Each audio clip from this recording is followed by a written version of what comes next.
India में आप ये कह सकते हैं कि हमारे जैसी ज़राअत है, लेकिन उनकी जो यील्ड, एक तो यील्ड उनकी बहुत हमसे ज़्यादा बढ़ गई है। हालांकि एक ही टाइम पर हम ज़्यादा गंदम पैदा करते थे, हमारी पर एकड़ भी यील्ड अच्छी थी, लेकिन वो उन्होंने हमसे सरपास कर लिया। ईस्ट पंजाब को अगर देखते हैं जो हिंदुस्तान के पास है, तो हमसे गलबन 3-3.5 गुना ज़्यादा जो पर एकड़ है वो प्रोड्यूस करते हैं।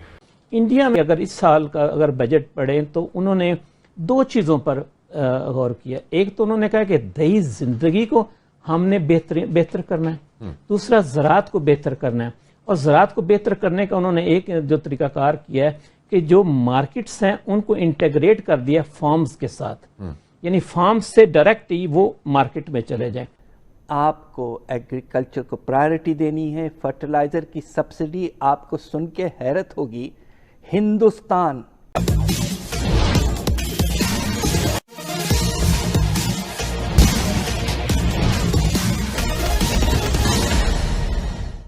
भारत और पाकिस्तान का जब बंटवारा 1947 में हुआ था तो हम अनाज के लिए दूसरे देशों पर आश्रित थे।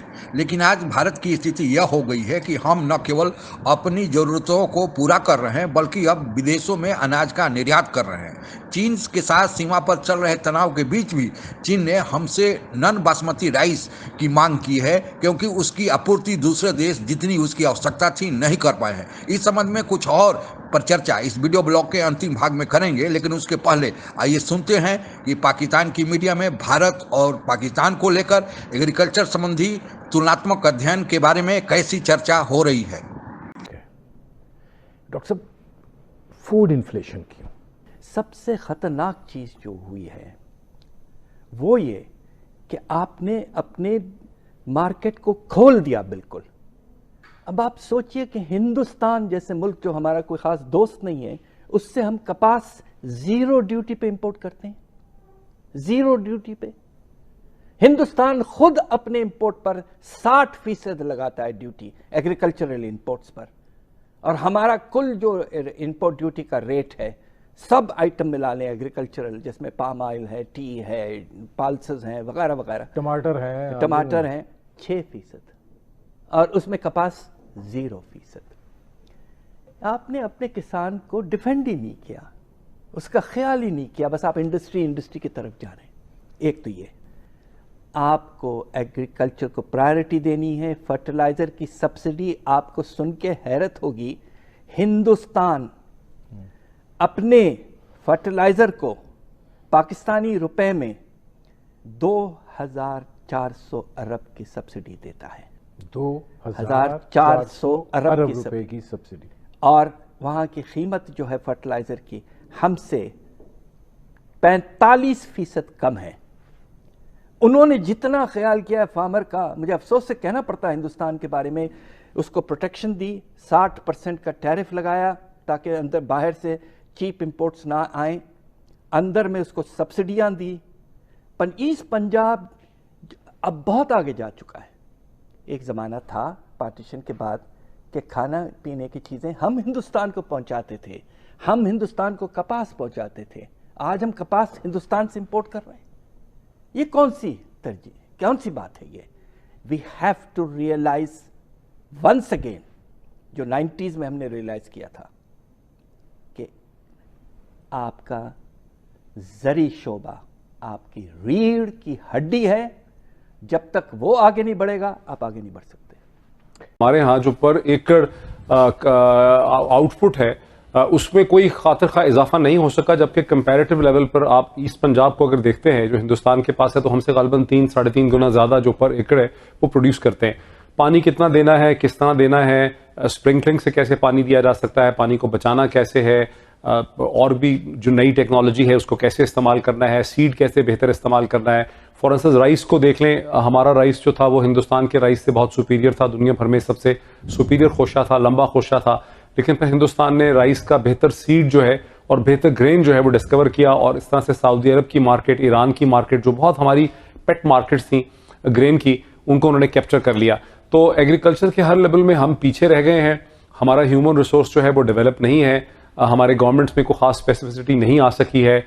क्या पूरी दुनिया में हर मुल्क में तरीकेकार क्या सिर्फ यही होता है जो किसानों को मुहैया है पाकिस्तान में? क्या और कोई चैनल नहीं है जिसके थ्रू अगर हुकूमत जो है उनके लिए कोई मुनासिब बंदोबस्त नहीं कर पा रही, और या जो सेंट्रल जो जितने भी लोग हैं, थर्ड पर्सन जो है, मिडल मैन वर्क जो है, अगर वो दुरुस्त नहीं हो पा रहा, क्या और कोई तरीका नहीं है कि किसान उसके थ्रू अपनी चीज बेच सके? बात सुने हसन, आपने ये बड़ा पर्टिनेंट क्वेश्चन उठाया। बात ये बताता चलूं कि जो तो डेवलप कंट्रीज हैं वहां पर मिडल मैन या आड़ती का कंसेप्ट ही कोई नहीं है।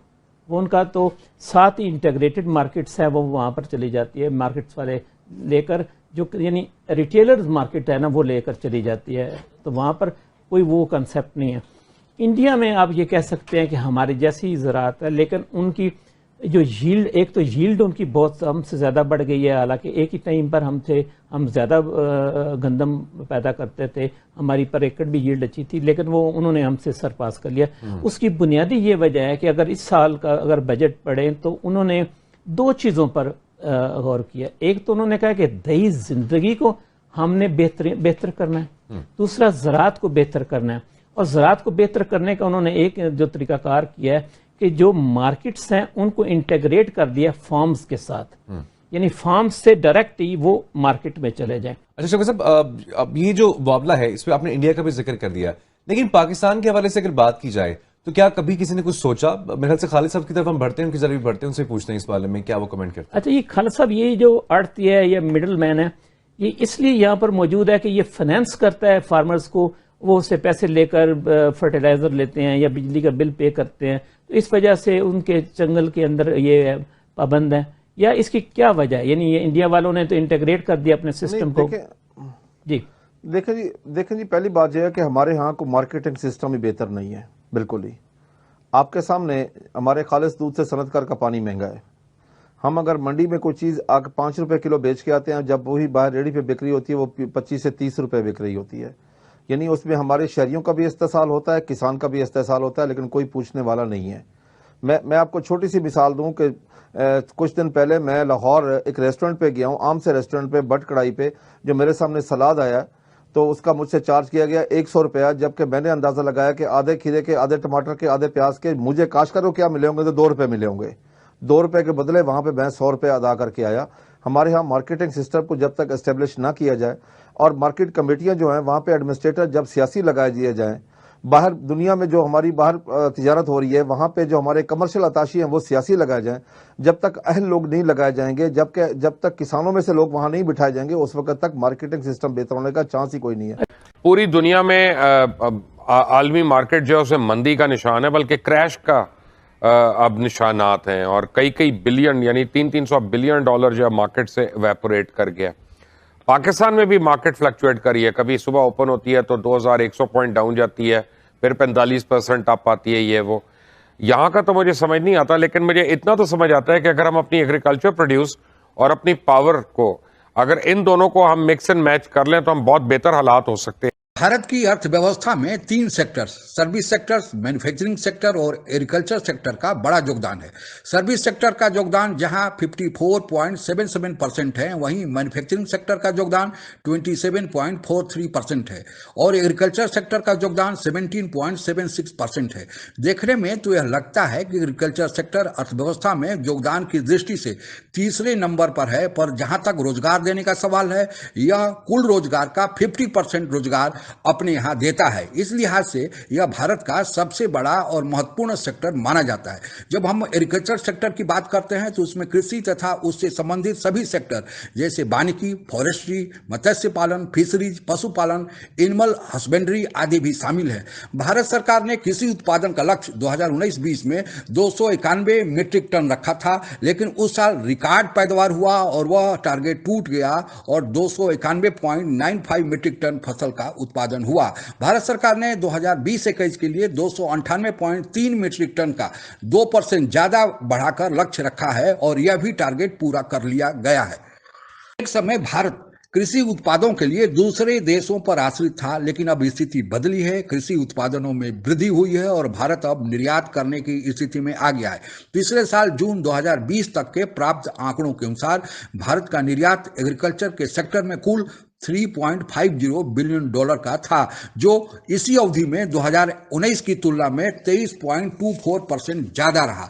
जहां तक किसान आंदोलन का सवाल है, उसके मूल में भी भारत सरकार द्वारा लाए गए 3 कानून हैं। पहला जो कानून है वह the farmers produce trade and commerce act है। इसके अनुसार किसी एक राज्य का किसान दूसरे राज्य में अपना कृषि अनाज या कृषि उत्पाद बेरोक टोक बेच सकता है।